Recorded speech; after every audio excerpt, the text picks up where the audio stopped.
Gloire à Dieu. Bien, je suis vraiment très heureux d'être avec mes frères et sœurs. J'allais dire du sentier, vous voyez. Mais ce que j'allais dire aussi, c'est que on est très proches, on est pareil, c'est la même famille. Et dans les temps qui courent, on peut dire qu'on se reconnaît bien entre nous. Il y a eu cet épisode qui continue d'une certaine manière, mais qui nous a bien séparés pendant un long moment. C'est vraiment une joie de se retrouver ensemble. Vraiment. Béni soit le Seigneur pour cette communion fraternelle qui existe, qui est réelle. Et laissez-moi vous dire que les frères et sœurs du Sentier sont heureux de me savoir ici, sont chargés de vous saluer. Les frères m'ont même demandé pendant cette mission qui a commencé jeudi, comment vous alliez. Alors je me suis permis de leur dire que vous étiez vraiment en bonne santé, que j'ai rencontré une église comme celle du Sentier où le Seigneur nous a épargnés. Le Seigneur n'a pas permis qu'il arrive ces cloisters, ces conséquences des fois douloureuses, parce que, hélas, je ne sais pas s'il faut dire hélas, mais certains sont repartis auprès du Seigneur, mais ils sont dans la gloire. Donc, c'est hélas pour nous, qui sommes encore en bas, qui avons hâte de retrouver le Seigneur, mais le Seigneur nous a gardés, je crois. Et béni soit son nom, parce que ça veut dire qu'il y a encore du travail à faire. Et je ne sais pas si vous êtes comme moi, mais j'aime le travail avec le Seigneur. C'est vrai, on en redemande. C'est tellement beau de voir ce que le Seigneur est capable de faire encore aujourd'hui dans les cœurs, dans les vies. Alléluia. Alléluia. Un couple est arrivé dans l'église il y a quelques semaines de cela déjà, même quelques mois, c'était cet été, et ils venaient de rencontrer le Seigneur Jésus. Et ils se sont retrouvés à Paris, et ils étaient dans leur famille, mais des gens inconvertis, mondains. Et comme c'était le dimanche matin, ils sont sortis de là où ils étaient parce que ils ont voulu se mettre à part, et pour se mettre à part là où ils étaient, il fallait sortir, aller dans la rue, trouver un banc pour lire la Bible. Alors le monsieur avec son épouse est sorti, et puis ils ont été poussés, conduits jusqu'à l'église du Sentier. Ils ont suivi ce courant qui les a amenés, et ils ont passé le culte avec nous. C'est comme ça que j'ai appris l'histoire. Ils ont été poussés par le Seigneur, et ils ont découvert qu'à Paris, désormais, en venant de passage comme ils ont l'habitude de le faire, eh bien, ils pourraient avoir un endroit avec des frères et sœurs. Et quand ils ont passé ce moment avec nous, eh bien, le Seigneur leur a parlé d'une manière particulière. Ils attendaient des réponses, et le Seigneur n'est pas limité. Je sais que le Seigneur a un peuple partout, même si c'est un reste redoutable. Béni soit Dieu. Voilà, nous ouvrons la parole de Dieu dans le livre des Actes des Apôtres.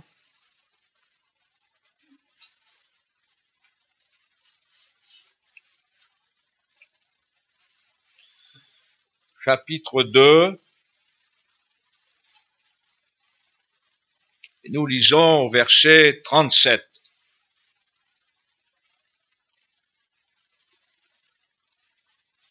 Après avoir entendu ce discours, ils eurent le cœur vivement touché, et ils dirent à Pierre et aux autres apôtres, « Hommes, frères, que ferons-nous? Pierre leur dit, repentez-vous et que chacun de vous soit baptisé au nom de Jésus-Christ pour le pardon de vos péchés et vous recevrez le don du Saint-Esprit. Car la promesse est pour vous, pour vos enfants et pour tous ceux qui sont au loin, en aussi grand nombre que le Seigneur notre Dieu les appellera. Et par plusieurs autres paroles, il les conjurait et les exhortait, disant, sauvez-vous de cette génération perverse. Ceux qui acceptèrent sa parole furent baptisés et, en ce jour-là, le nombre des disciples augmenta d'environ 3000 âmes. Persévérer dans l'enseignement des apôtres, dans la communion fraternelle, dans la fraction du pain et dans les prières. La crainte s'emparait de chacun et il se faisait beaucoup de prodiges et de miracles par les apôtres. Connaissons la suite. Ils se rassemblaient tous les jours de la semaine, ils se rassemblaient près du temple, ils étaient à l'écoute de la prédication des apôtres, ils vivaient une communion fraternelle qui s'appuyait et qui se développait sur l'enseignement, sur la prédication, avec ce pain qu'ils partageaient ensemble en mémoire de Jésus et les prières. Je crois que si nous cherchons l'Église idéale aujourd'hui, c'est celle-ci. Les activités de l'Église, c'est ça. La vie de l'Église, c'est ça. Les projets de l'Église, c'est encore ça.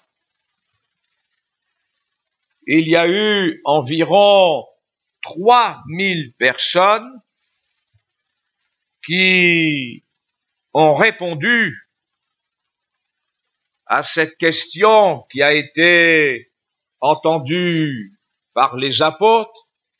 Hommes, frères, que ferons-nous?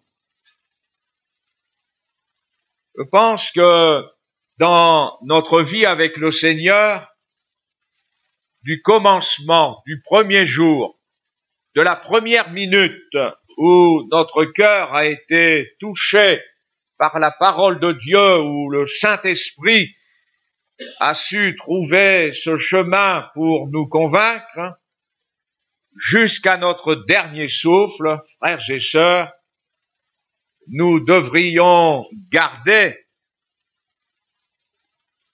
ce que ferons-nous. Toute notre vie, nous cherchons à faire la volonté de Dieu. La vie chrétienne, ce n'est pas simplement parce qu'un jour on a dit au Seigneur, que ferons-nous? Que dois-je faire pour que cela devienne un jour marqué par une décision et ensuite nous avançons au gré de nos émotions, de nos pensées, de nos réactions caractérielles, de nos désirs avec des sentiments qui sont de bons sentiments et puis à d'autres moments de mauvaises dispositions. Nous le savons, vous et moi, que le Seigneur peut faire des choses avec nous merveilleuses et que nous pouvons l'empêcher de faire ce qu'il voudrait faire avec nous comme il l'a déjà fait. Nous sommes particuliers, n'est-ce pas? Et c'est pour cela que cette expression « humain frère », il faut la laisser à sa place. Parce que l'enfant de Dieu, qui reçoit le témoignage du Saint-Esprit qu'il est un enfant de Dieu, est un enfant de Dieu qui, dans ce combat avec sa propre nature, doit toujours être devant la parole de Dieu, devant l'enseignement des Saintes Écritures. Que dois-je faire? Mes frères et sœurs, la vie chrétienne n'est pas une vie où l'on fait ce que l'on veut. On choisit l'orientation de notre consécration. On lui donne son importance. La vie chrétienne, c'est une vie avec des devoirs. Des devoirs. Mais des devoirs que nous aimons accomplir. Quand je dis au Seigneur, que dois-je faire? Ce n'est pas avec un sentiment de culpabilité, ce n'est pas parce que je n'ai rien à faire, je voudrais combler ce vide qui existe dans ma vie. Non, je veux faire ce qui est bien. J'aime faire la volonté de Dieu.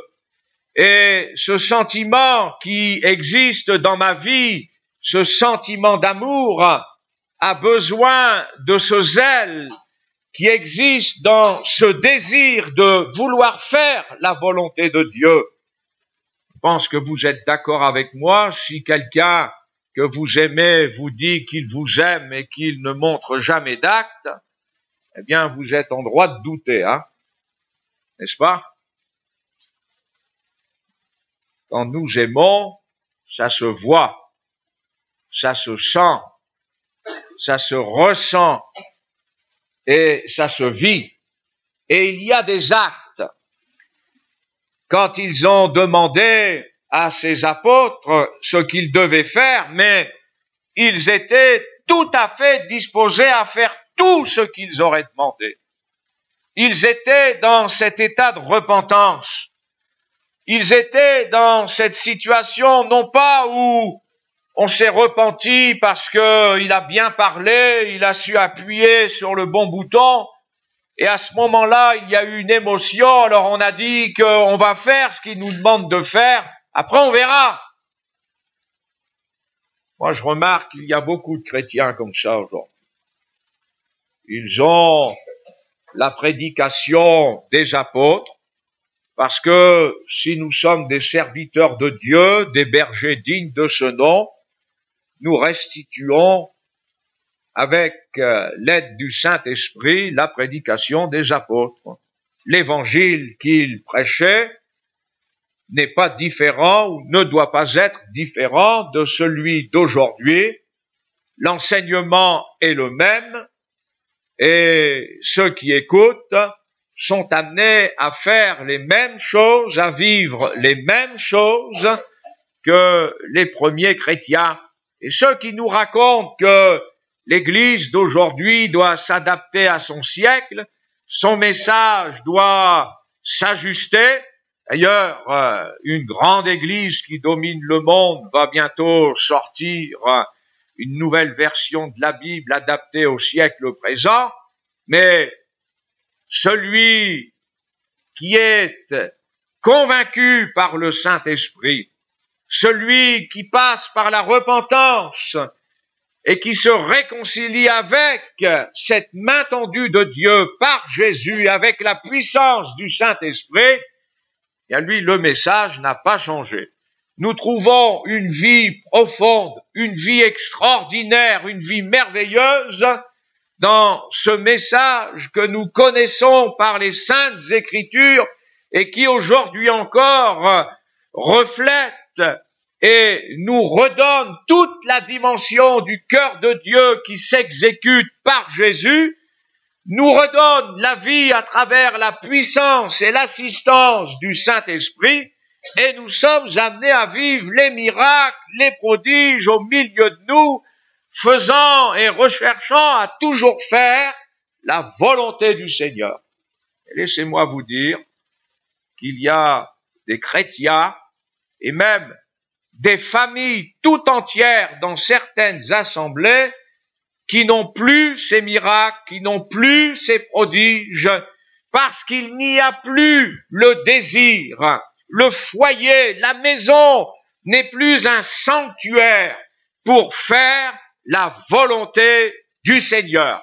Il y a des familles qui en sont arrivées à faire la volonté des enfants, l'enfant est devenu roi, où le monde est devenu celui qui dirige nos pensées, celui qui façonne nos désirs.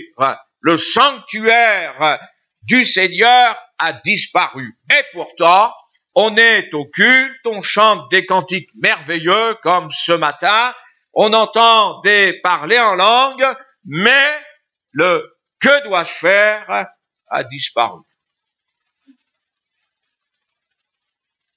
Nous voyons dans ce que nous avons lu que la présence du Saint-Esprit dans la vie d'hommes et de femmes, de jeunes gens même, d'enfants, qui ont dit de tout cœur « que dois-je faire ?» étant prêts à le faire et à tout faire. Il y a eu la prédication, cette prédication qui englobait et qui nourrissait également ce moment de la Sainte Seine, ne l'oublions pas. Les prières et la communion fraternelle, de ces choses-là naissait la crainte de Dieu. Et si la crainte de Dieu sort de notre vie, on ne retrouve plus ce que ferons-nous, que devons-nous faire, que dois-je faire. C'est une catastrophe dans la vie du chrétien et de la chrétienne, dans la vie d'une assemblée quand ces choses ont disparu. C'est comme cela qu'on voit des jeunes gens qui pensent à leur avenir et qui finissent par transformer ce qu'ils ont dit au Seigneur un jour, que dois-je faire? Ils l'ont transformé en une autre chose, un autre état d'esprit, une autre direction. Ils n'ont pas soumis leurs études, leur départ, leur direction à la volonté du Seigneur.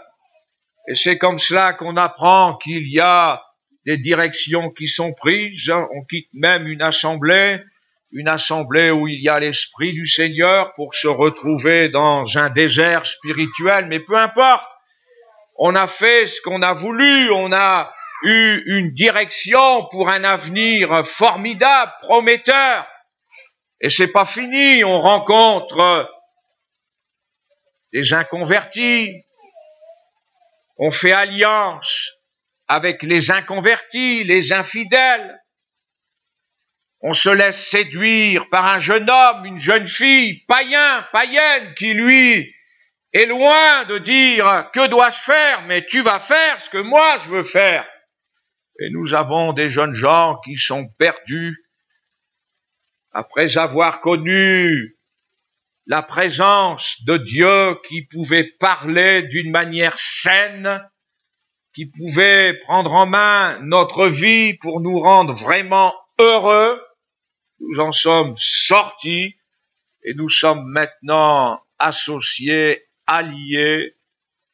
Nous faisons une seule chair, même avant le mariage, une seule chair avec ceux qui ont rejeté la grâce, qui ont rejeté celui qui a porté mes péchés que j'ai confessés, celui qui m'a baptisé dans le Saint-Esprit, même je suis maintenant dans cette vie avec l'étranger, avec ce qui est contraire à la nature de Dieu, parce qu'un jour j'ai cessé de dire au Seigneur, que dois-je faire? Que dois-je faire? Quand le diable arrive à effacer cela de nos pensées, de nos cœurs, il ne lui reste plus qu'à mettre sa stratégie en route et il mettra tout ce qu'il faut sur notre chemin pour que nous en arrivions à faire sa volonté à lui pour nous perdre plutôt que celle du Sauveur qui avait décidé et qui s'était engagé à nous conduire, à nous assister, à nous protéger du départ jusqu'à notre arrivée dans le ciel. Vous avez des adultes dans nos églises, eh bien, ils font des confessions formidables, ils ont des témoignages formidables. Pardonnez-moi, mais j'ai entendu des témoignages courts et merveilleux, et merveilleux. Et comme je ne vous connais pas vraiment, à part quelques-uns, mais je me suis dit au fond de mon cœur, mais pourvu que ce soit toujours la même chose jusqu'au bout. Parce qu'il ne s'agit pas de dire que le Seigneur a fait cela dans ma vie. Je me suis repenti, je suis revenu, j'ai vu des choses formidables. C'est de rester dans le caractère de ces choses, de rester avec la personne qui a fait ces choses, pour continuer à les faire avec lui, à les vivre avec lui. Laissez-moi vous dire que l'expérience de notre conversion, c'est toute notre vie. Jusqu'à ce que j'arrive dans le ciel, quand je vais arriver dans le ciel, quand je vais voir mon Seigneur, mais je vais arriver avec mon histoire, le jour de ma rencontre.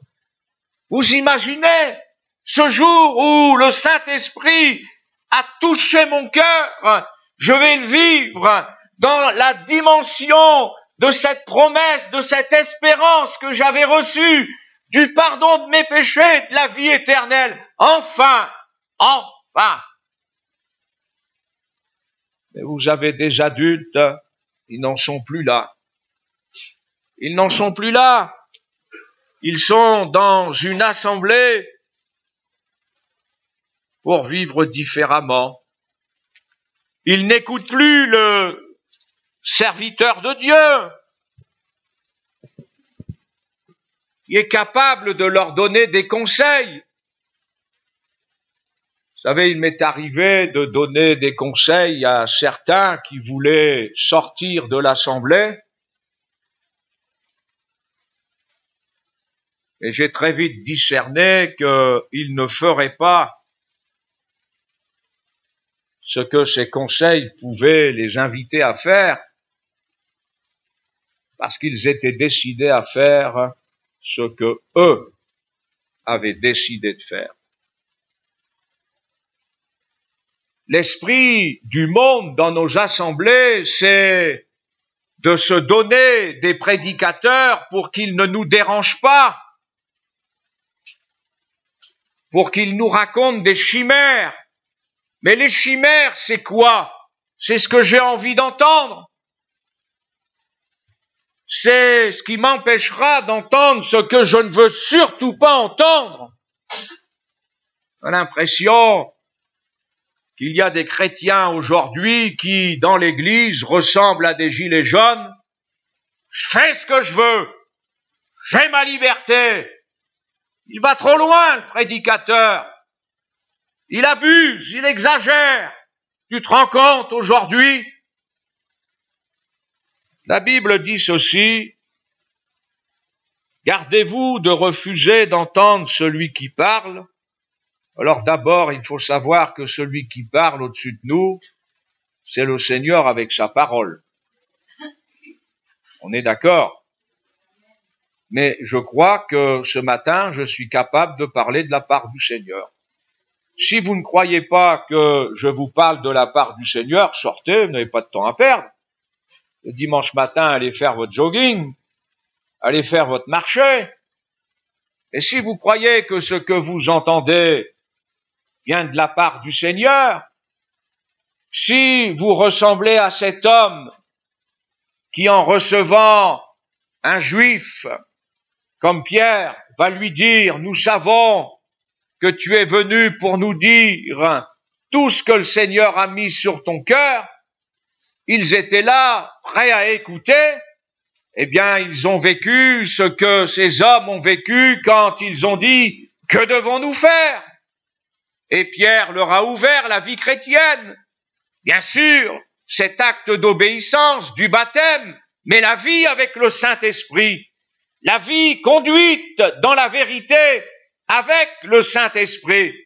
Et cet homme qui a reçu ce prédicateur qu'il n'avait jamais entendu, eh bien, va non seulement connaître son salut, mais ils vont être tous baptisés dans le Saint-Esprit bien avant de passer par les eaux du baptême. Comme quoi, c'est important pour le Seigneur d'avoir un cœur pour accepter ce que nous entendons. Je pense, frères et sœurs, que pour vous et moi, la plus belle chose pour être agréable à Dieu, c'est pas l'enveloppe qu'on met dans l'offrande. Vous avez des chrétiens qui sont généreux, mais qui pour autant font ce qu'ils veulent. Désolé, ils font ce qu'ils veulent. Et la générosité que le Seigneur veut voir dans nos vies, c'est notre cœur ouvert à l'écoute de sa parole. C'est cette disposition, Seigneur, parle.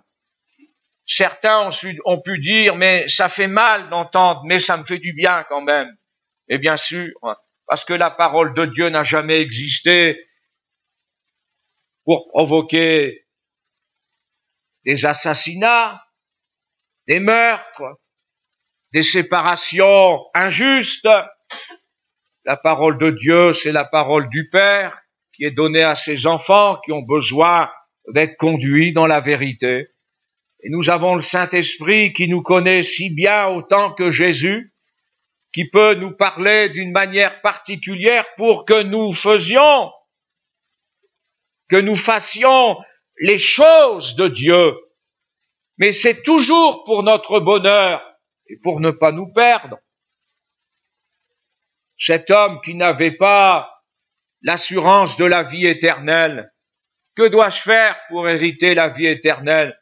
Ben laissez-moi vous dire, vous avez des chrétiens aujourd'hui, ils n'ont plus l'assurance de leur salut. Je suis allé chez une chrétienne avec son époux, avec ses enfants, et je lui ai dit, on va prier le Seigneur et le Seigneur va accomplir son œuvre. Et elle m'a répondu, je touche du bois. Oui. Vous avez des chrétiens aujourd'hui, ils n'ont plus l'assurance de leur salut. Ils sont pas riches à millions, mais il y a des choses qui ont pris la place de ce que nous devions faire, de ce que nous aurions dû faire pour être toujours sous la protection de Dieu, sous cette descente qui vient d'en haut, qui est cette onction pour nous enseigner et nous conduire dans toute la vérité. Gardez-vous de refuser d'entendre celui qui parle, car si ceux qui refusèrent d'entendre celui qui publiait des oracles sur la terre n'ont pas échappé, combien moins échapperons-nous si nous nous détournons de celui qui parle du haut des cieux. Lui dont la voix ébranla alors la terre et qui maintenant a fait cette promesse, une fois encore j'ébranlerai non seulement la terre mais aussi le ciel. Ces mots, une fois encore, indiquent le changement des choses ébranlées comme étant faites pour un temps, afin que les choses inébranlables subsistent. Et pourquoi, recevant un royaume inébranlable, montrons notre reconnaissance en rendant à Dieu un culte qui lui soit agréable, avec piété, avec crainte, car notre Dieu est aussi un feu dévorant. Je pense à ce jour où le Seigneur va juger. C'est un jour qui arrive. Personne ne pourra l'arrêter. Personne ne peut ralentir les projets de Dieu, ni les détourner. Cela arrivera. Et je me rappelle que tout jeune converti, j'ai abandonné bien des choses. Puis j'aimais le football. Le foot. Vous savez, dans les cités, le foot, ça fait du bien. Ça évite de brûler des voitures. Mais le foot, ça génère, hein. Et le foot, c'était quelque chose de considérable. Et j'avais de mon côté certains espoirs. Et en même temps, j'ai rencontré le Seigneur Jésus. Et évidemment, il n'était pas question pour moi de m'éloigner du Seigneur, mais j'ai trouvé ma délivrance, mon bonheur, c'était un potentiel extraordinaire, c'était une vraie bombe dans ma vie. Et je disais au Seigneur, je n'irai plus jamais au foot, ça c'est clair. On jouait le dimanche matin, non, je n'irai plus. C'était acquis. Mais la nuit qui a suivi, j'ai fait un songe. J'en ai fait 3 dans ma vie. Et ce songe-là était terrible. J'ai toujours trouvé formidable que d'être sur un terrain de foot. Avec des chaussettes, des chaussures, un maillot, appartenir à une équipe, c'est quelque chose. Ceux qui ont la passion du foot, ils savent ce que c'est. Et jamais aller sur un terrain de foot était pour moi une source d'angoisse, d'appréhension. On se défoulait, on gagnait ou on perdait, mais on y allait pour gagner. Si on perdait, on avait toujours un moral de vainqueur. On jouait, mais c'était l'endroit, mais vraiment l'endroit où vraiment rien ne pouvait m'arriver. Et ce jour-là, dans ce songe, c'était un endroit monstrueux, terrible. Pire que l'angoisse. J'ai vu, alors que nous étions sur ce terrain, le ciel s'ouvrir en 2, comme un livre. Vous savez, quand vous ouvrez un livre, et derrière ce ciel, il y avait une lumière, mais c'était effroyable pour moi, insupportable, et une voix terrible. Une voix de jugement. Et j'ai regardé autour de moi, j'ai vu tous mes coéquipiers avec les bras qui rentraient dans la pelouse. Ils essayaient de disparaître sous la pelouse. C'était une vision d'horreur. Je me suis réveillé avec des angoisses. Wow. Et quand j'ai lu la Bible que je commençais à lire, je suis tombé sur le passage quand il nous est dit que le ciel s'est ouvert comme un livre et puis le jugement dernier, c'était ce que je venais de vivre.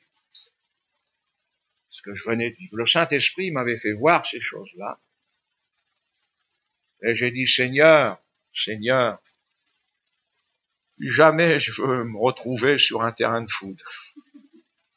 Plus jamais je mettrai les pieds là-bas. Je veux aller là où tu décides de me faire aller. Mais en tout cas, je mettrai plus les pieds sur un terrain de foot. J'ai plus jamais remis les pieds sur un terrain de foot. Je sais qu'il y a des chrétiens qui se sont retrouvés sur des terrains de foot à certains matchs. Je n'ai pas fait de commentaires du haut de l'estrade, mais dans mon cœur, je dis, moi, je risque pas d'y être. Il y en a même, j'ai même une famille dans l'église du Sentier qui était sur ce terrain de foot quand il y a eu l'attentat terroriste. Ils y étaient, à regarder ce fameux match-là. Je me suis dit, ils ont eu chaud. Et pourquoi je vous dis ça? Vous savez pourquoi? Savez-vous que le lieu où nous serons quand Jésus reviendra sur les nuages témoignera de notre salut ou pas? Quelqu'un qui fait la volonté de Dieu, le jour où Jésus viendra, il sera là, où le Seigneur saura où le trouver. Vous comprenez ça? Quand on ne fait pas la volonté de Dieu, quand on se retrouve ailleurs, mais sans avoir écouté le conseil qui nous a été donné, Dieu parle d'une façon et d'une autre, mais c'est Dieu qui parle. Et laissez-moi vous dire que ne nous servons pas de ce passage pour dire qu'il n'y a pas que la prédication. Il y a surtout la prédication. Il y a surtout la prédication. Et le Seigneur nous avertit, ne va pas là-bas. Le jour où le Seigneur reviendra, si tu es là-bas alors que ce n'est pas ta place, que se passera-t-il? Que se passera-t-il? Gardez-vous de refuser d'entendre celui qui parle. Et que nous dit la parole de Dieu pour ne pas tomber dans cette incrédulité? Commencer sa vie par dire « Que dois-je faire ?» Vous avez des chrétiens qui ont mis leur vie en règle. Et à quoi ça a servi aujourd'hui? Dites-moi, à quoi ça a servi? Faites le point dans votre cœur. Bon, vous le savez, ça a déjà été fait maintenant. Nous devons rendre un culte qui soit agréable au Seigneur, avec piété et avec crainte. Je veux me retrouver là où le Seigneur veut me voir. Je ne veux pas être ailleurs que là où le Seigneur saura me trouver, parce que c'est là qu'il me veut. Mes frères et sœurs, un autre point avant d'arriver à la fin de mon message pour ce matin. Le pardon. Le pardon. La parole de Dieu nous enseigne le pardon. Certains sont capables de parler de la doctrine du pardon. Et vous savez, la doctrine du pardon, on peut en dire des choses, on peut en enseigner, mais rien ne remplacera l'enseignement du pardon lorsque nous sommes conduits par le Saint-Esprit. Parce qu'à ce moment-là, ce n'est plus de la doctrine, c'est la mise en pratique de que dois-je faire. Conduit par le Saint-Esprit. L'apôtre Pierre, qui lui était capable d'avoir des sentiments et pas toujours des sentiments honorables, il aime le Seigneur, mais il a besoin de grandir dans cet amour et il le reconnaît après avoir renié le Seigneur. À l'égard de Jean, c'est juste, hein?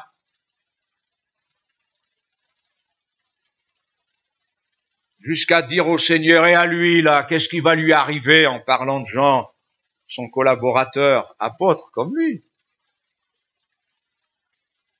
Et Jésus va lui dire, écoutez bien, parce que ça fait du bien d'entendre Jésus parler comme ça. Moi, ça m'a fait du bien. Jésus va lui dire, qu'est-ce que ça peut te faire? Oui, c'est ça, littéralement. Que t'importe? Qu'est-ce que ça peut te faire? C'est pas ton problème.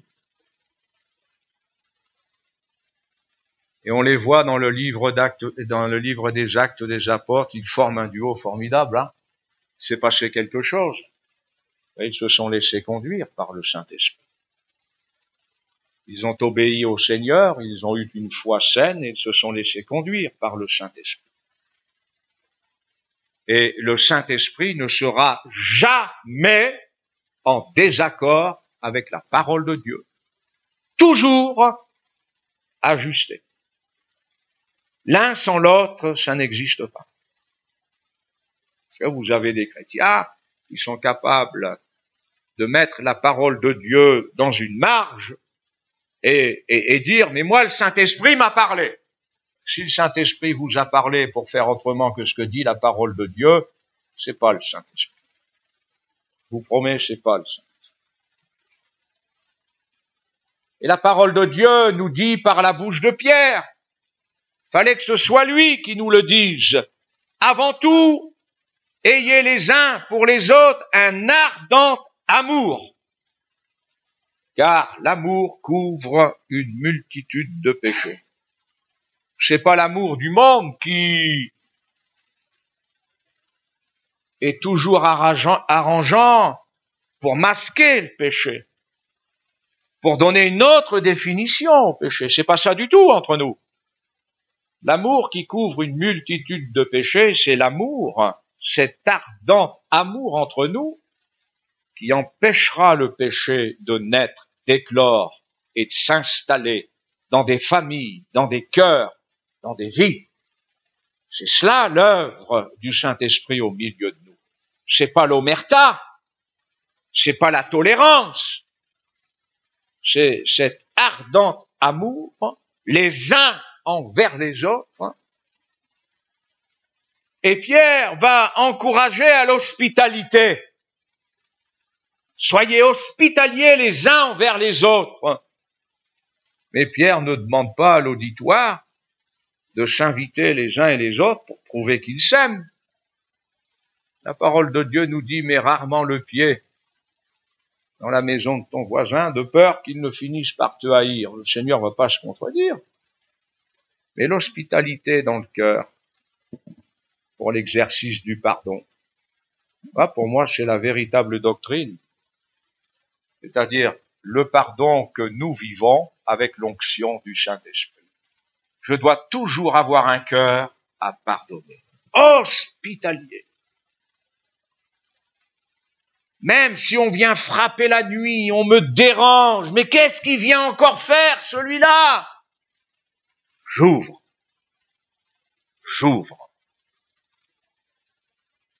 Il y a des chrétiens, aujourd'hui, ils ont le cœur fermé à l'égard de frères, de sœurs.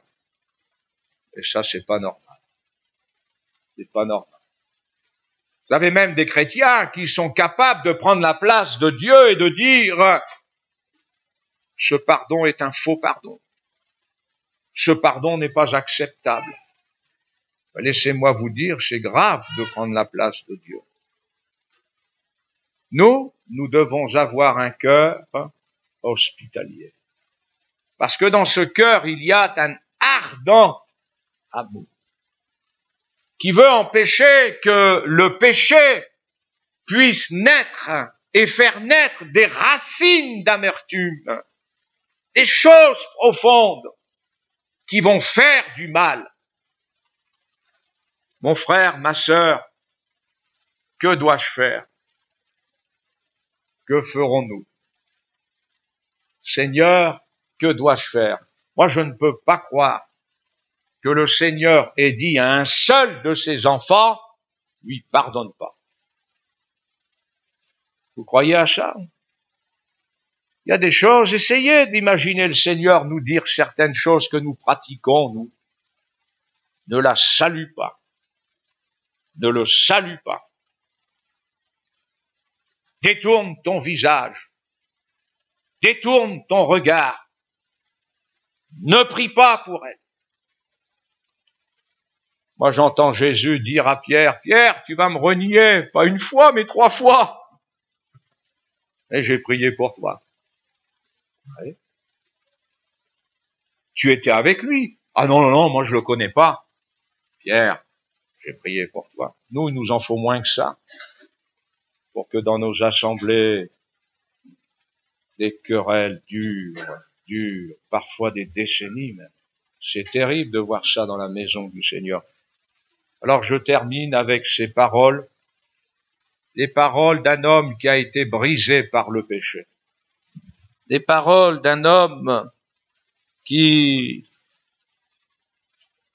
a vu le visage du péché, la profondeur du péché agir dans sa propre vie. Un homme qui n'aurait jamais dû tomber dans ce piège, il est tombé. Un homme bon, un homme selon le cœur de Dieu, mais un homme qui un jour a oublié de faire la volonté de Dieu consciemment. Au lieu d'être là où le Seigneur lui demandait d'être avec son armée, il était ailleurs. Au lieu d'être là avec l'assemblée, il était ailleurs.